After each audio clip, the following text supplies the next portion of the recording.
What has Excelsior's Domain been picking up from toy fairs? Let's have a look. Say hello, Joe. Hello, Joe.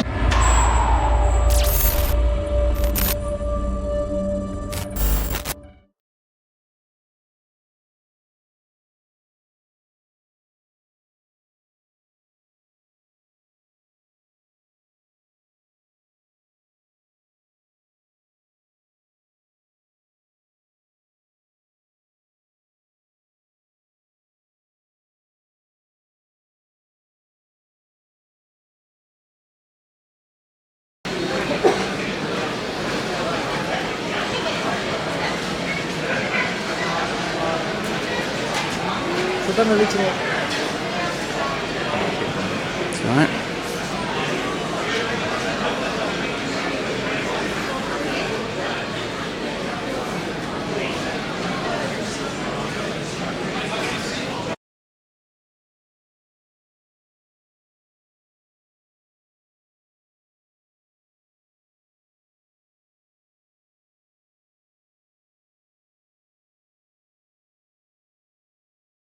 As can sometimes be the way, going around Doncaster Toy Fair can lead to some unexpected pickups, such as a Minecraft sword. This one amused me because Gareth was completely perplexed as to why on earth I had picked up a large plastic electronic Minecraft sword. A, it worked, which I felt was a bit of a bonus. B, it's not for me, it's for someone completely different, who I hope is going to appreciate it. That remains to be seen. But anyway, that was one of my sort of more obscure random pickups, which I didn't really intend to get at all for obvious reasons. But I have to say, it's quite good fun. It's very sturdy, very plastic, and it turns itself off every now and again. It's good. It's actually quite fun. So yes, I am out of my Minecraft phase, sadly, so it's not for me. However, this was something I did not intend to pick up. This is a rather nice Y-wing, but it is a very, very old school Y-wing because it is in fact, if I actually remember to turn the lights on, this would help, a Kenner diecast Y-wing of a certain vintage.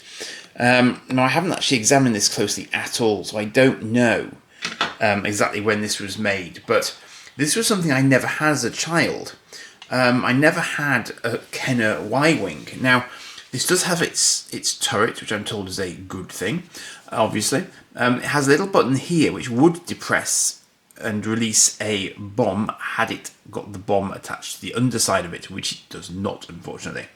Now, there is some lettering there, which I cannot quite make out at the moment, but I imagine that is probably going to tell me who did indeed make it and when, but I have zero chance of reading that unless I deploy my Mark 1 mobile phone, which might possibly allow me to zoom in far enough to figure that mystery out. Let's have a quick look. 1979, Kenner products, made in Hong Kong. So there you go. So 1979. Wow. So even pre-80s. And it's still got a landing strut on the front there. And I assume that these fins on the engines there will actually serve to balance out the landing strut for display purposes, which would be nice. So that's very, very cool. As I say, in keeping with most of the stuff that I picked up today, not at all what I was expecting to get. But nonetheless, a very nice Kenner small die cast for the most part. These are not die cast. And one is rather loose, but you know, that is what it is. But the rest of it is very metal, very solid, and apparently they are often missing the cockpit turret guns there. So, you know, quite happy with that. Possibly I can pick up I suspect that the bombs are probably like the Corvette, you know, the blockade runner for the Star Destroyer model, which I still haven't found one of. Spoilers. Still can't find it. Nobody can get me one, it seems. somebody said he might be able to bring me one for next time if, of course, I'm there. Now, this is the ship that now cannot be named. This, of course, is another Kenner small diecast, which suddenly became a theme for no apparent reason this morning for me. And of course, this is Slave 1. I always knew it as Slave 1. It was always called Slave 1. But it is not, in fact, these days called Slave 1. It's just kind of Boba Fett's ship. That's kind of as exotic as it tends to get these days. You'll notice that in the current sort of Disney productions, they don't mention it being called Slave 1, I don't think. But anyway, as I say, in my day, that is what it was called. That is what I would still refer to it as. And I used to whiz this around all the time. But I could never quite decide whether or not I wanted it to fly as it should, or whether it should actually sort of fly horizontally, kind of like that, you know? So I was never quite convinced on that front. But it's a little bit yellowed. But its canopy is there, its guns are there, its stabiliser fins are there, so not really going to argue with that. Similarly, this is not quite a complete land speeder, but as it was only 10 of our British pounds, I was not going to quibble over that overly much. And somewhat ironically, I didn't actually get this from a Star Wars specialist stall table. It was actually just in a completely mixed bag of random stuff, and I just picked it up because, you know, it's got both characters in quite nice shape, and it's, you know, on closer inspection now here under some light sources, it's looking all right, really. Nothing too much wrong with that, I don't think, as a land speeder. So for display purposes, that will do me absolutely fine. This one I think I did have when I was little, but I've long since lost it. I don't know what happened to this. And yes, there should be a windshield here, but as I said to Ben, I'm just going to imagine there's a force field there and it's all good. Okay, so 3 die-cast Kenner pickups there, which I did not intend to reacquire today, but did anyway. Well, I say reacquire. Land Speeder and Slave 1 I reacquired. Y-Wing I've never had. The most impressive thing about the Y-Wing is it's just huge. Compared to the other two, when he told me what it was, I was quite hesitant about it, because I thought, really? Because it seems huge, but as I've just shown you, it is definitely Kenner. Now, something else I've never had, but have been sort of interested in, because I've seen them go for quite large amounts of cash, although this one doesn't, or didn't rather on this occasion, is this chap. And this, of course, is a Supernatural. And it came out in that sort of era where holograms were a thing. So you can probably see there, I think, that he's got a scary sort of skeleton inside chest there. I can't remember what he was actually called. I'll have to do some research on this one. I don't know if it's something that I'm particularly intending to follow up as a sort of an overall line that I might be interested in. It's obviously, for me personally, it's reminiscent of the Visionaries, because the Visionaries also did the hologram shtick thing. But he did also come with this quite funky... actually, this might actually tell me what he is. Supernatural skull accessories. Oh, so this is just a skull accessories. Quite late 80s, this, actually. So this is just another... This has got a sort of an eyeball lurking in there, he said, and I believe him, because I can see the eyeball. But this is just an accessory shield kind of item. So I think they're just designed to sort of use these, as you might expect. Wait for me to snap his fingers off in trying to get them onto this. But hopefully, in theory, that would actually be usable by him. I might... Oof, just about. Yeah, so he can carry that as a shield. So I've no idea what the backstory was for Supernaturals, other than obviously they're somehow supernatural. And apparently they had accessories. But apart from that, I know absolutely nothing about this line whatsoever. I'm not even sure if I know who they were produced by, to be perfectly honest. I might be able to find out again using the magic of my mobile phone. Let's just have a quick look. Can I see anything on his foot?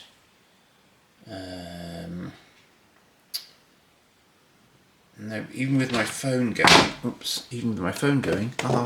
and shed more light on the scene. That didn't work well, did it? But even with my phone going, unfortunately, I cannot see.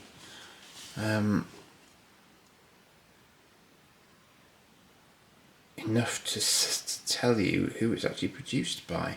I can see it says all rights reserved.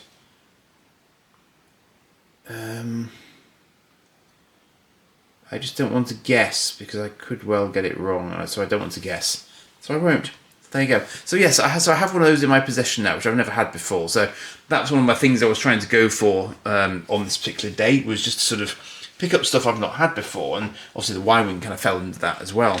But I've often intended to pick up one of these. This is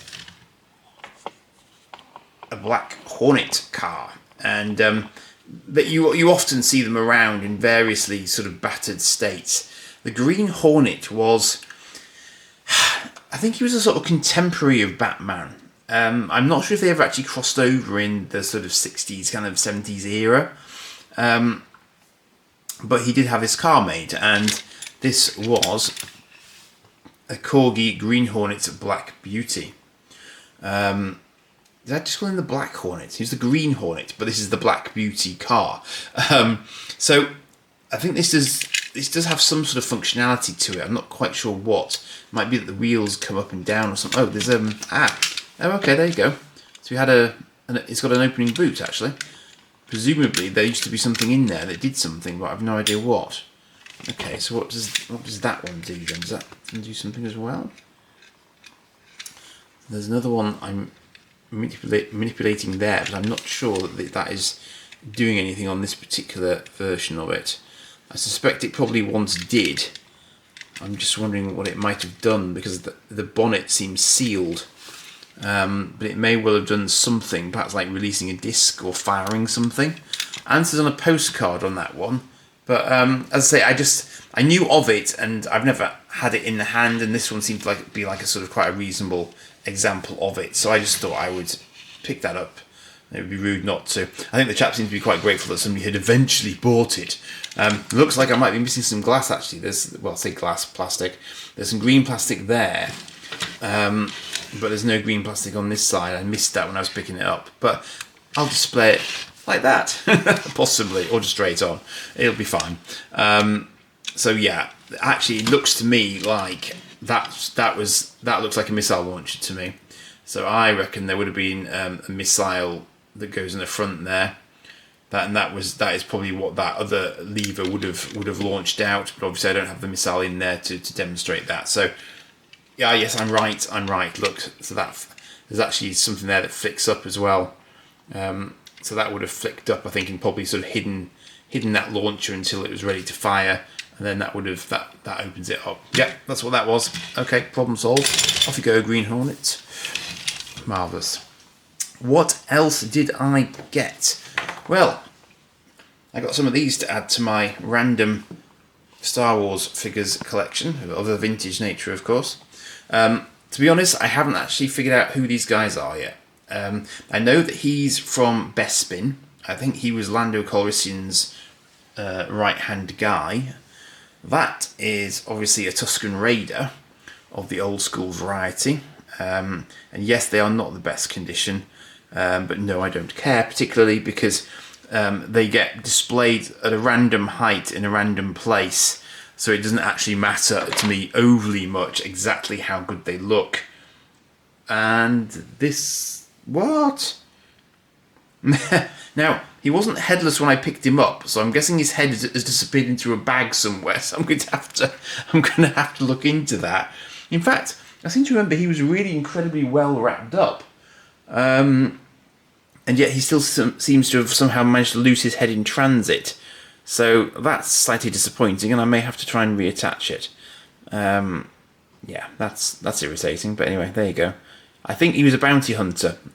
And perhaps he just had an unfortunate incident where the prey won. I don't know. I'm just going to lie him down. He's just going to have a little nap there, because he's obviously past his best. And I hesitated for a moment to get this guy, but I do lack a C-3PO, and he is indeed lacking a hand, as you might be able to make out there.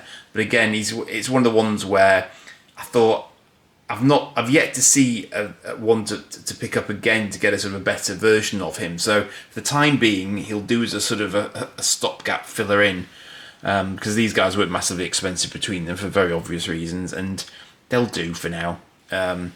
But yes, I mean, a better C-3PO would be up there for one to get because, well, it's C-3PO, isn't it? And I've got an R2 already, so it would be rude not to have a C-3PO. And I'll have to go and look for this poor guy's head, which is unfortunate. Now, I should have said one of the other things I got along with the Minecraft sword was a couple of 2000 AD annuals, just to sort of round up the figure somewhat. So I got a 1983 annual, which would have been a little bit before I started getting 2000 AD, but these are sort of the kind of the artwork rings a bell with me. You know, those are the styles of Dread and Strontium Dog and Rogue Trooper that I was kind of used to seeing. So as you can see at the top there, that's quite an old school version of the 2000 AD logo. That was probably changed not long after I started reading it, but I like it just as a sort of a general kind of representation. It's a nice grab of what it looked like at that particular age. So that's quite cool. So I'll be having a little look at that in due course. And this one again is slightly out of my sort of readership years for 2000 AD, but again, the artwork there is very sort of similar to what I recognise it to be. And at 85, I would have been very, very close. So I'm quite interested to see what the storylines in here are, because some of them might actually lead into some of the very early runs of 2000 AD that I was reading at this point in time. So again, the logo itself is kind of broadly similar to the previous one, but interestingly, it also says it's a Fleetway annual now, whereas it did on the other one actually as well, just down the bottom right. So identified as being Fleetway then, and that hasn't changed. I don't think that changed in the ones that I had. Splendid Verthrig there, Tharg on the back of the cover, and virtually identical on the other one as well. Splendid Verthrig Squackstick Stargo, as he used to say. Now then, what else did I get, you might ask? Well, you might well ask indeed, because indeed there were other pickups, and these were very random. What was even more random, as you saw at the start of this video, is that Joe was there from the Leicester Old and Vintage Toy Store, and I haven't seen Joe in the flesh for quite a while. It's been a while since I've been down to Leicester, and I've literally never seen him at Doncaster before, and lo and behold, there he was. So I was very, very surprised to see that he was he'd gotten quite a sort of a big stall, and he was also there with the gentleman from Monkey's Emporium. I forget what his real life name is, but I bought from Monkey's Emporium before, and we have here a Toy Shop on Tour flyer.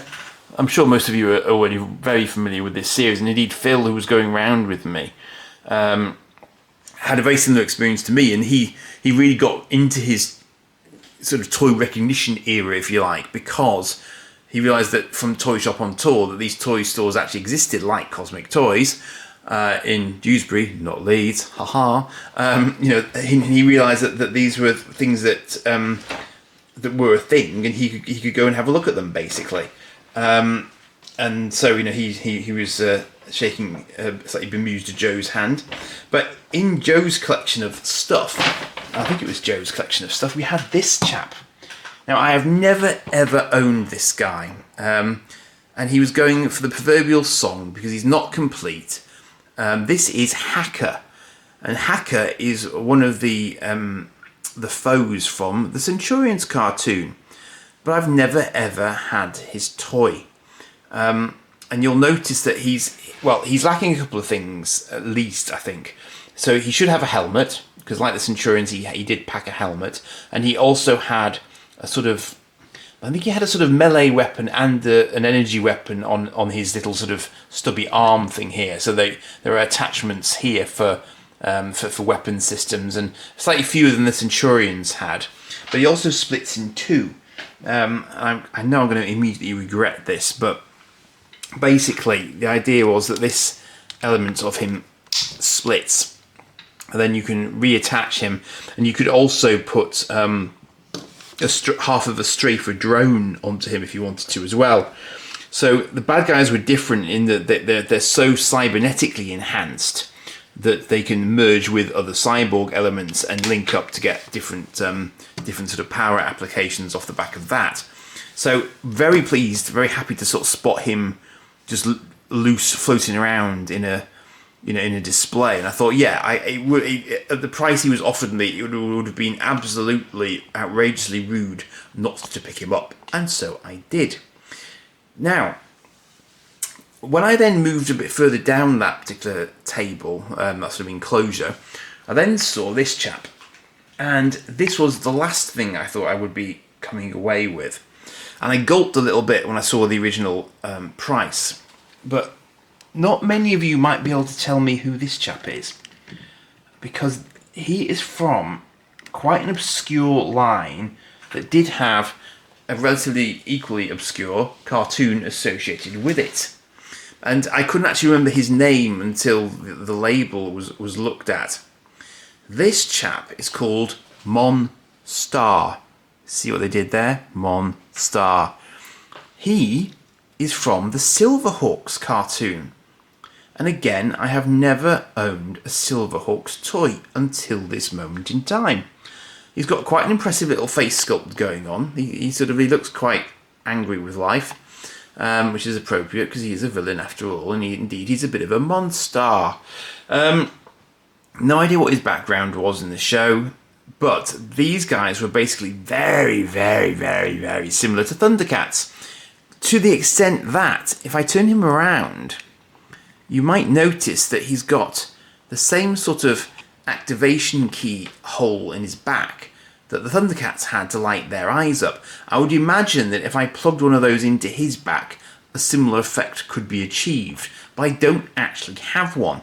Ironically, I did see some with some Thundercats, because there were loads of Thundercats, LJN Thundercats, around and about the place in Doncaster today. But as I say, I did not actually go so far as to pick any more up, and I did not pick up a sort of a charging key for my Lino or anyone else for that matter, but I think that one might possibly work with this chap as well. So you do not often find, as I understand it, Silverhawks in the wild. I'm not quite sure why that is. I think partly just general kind of popularity, but possibly also just scarcity as well, because I don't think that they did as well as things like Thundercats. But there are various figures that are available, and I have seen them, about. I think carded ones obviously would be very expensive, but I am sort of, he's quite a sort of chunky fella. He reminds me a little bit of The Thing, in that he seems to be almost sort of rocky in nature. So I'm not quite sure, as I say, what his backstory is. But I love the fact that I just found it loose in a great big sort of amalgam mesh of the other figures. And because I recognised him, I just thought, I wonder if there would be a deal to be done there. And I did get a good wodge off him, because I was hesitant, because he would have been a fair chunk of cash even loose, because he is unusual to find, and he is in very, very nice clean condition here, I think. I don't know if he's lacking any accessories. He might be.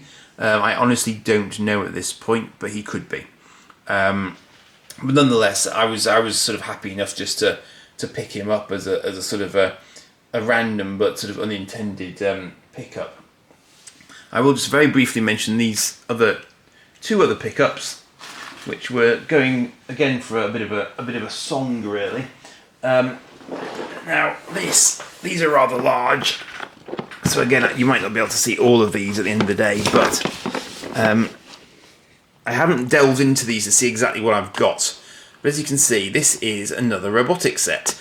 Now my Robotics rebirth, if you like, started at Cosmic Toys when I picked up at least one set from Gareth. In fact, possibly the one I now have a double of, I think. But as you can see, this is an R2000 superset with 2 motors. Now, in my experience, the motors have still worked. So assuming this one is in reasonable condition, it probably is going to be workable. But I quite like the idea that it has some quite long struts and so on. You get more pieces the more sets you have. So I could well, at this point, be able to sort of construct quite a big set. And Phil did ask me to have a look at them, so at some point I will do. I won't bother showing you I'll show you the one very briefly, just the box here. This is the slightly smaller box R1050 Tyrannic set with motor, but as I say, I'm pretty sure I've showed you that before. So those were my pickups from Doncaster on this occasion. No sort of walk around videos or anything like that to speak of, but I've dropped what little else I did film into here as well, obviously for you to have a look at. And that was it. So I don't think we now have another Doncaster show until kind of May-ish time, but I do now also have my little sort of leaflet to tell me when they are, so I can now kind of try and plan for them if I can at all. But yeah, it's a really good day.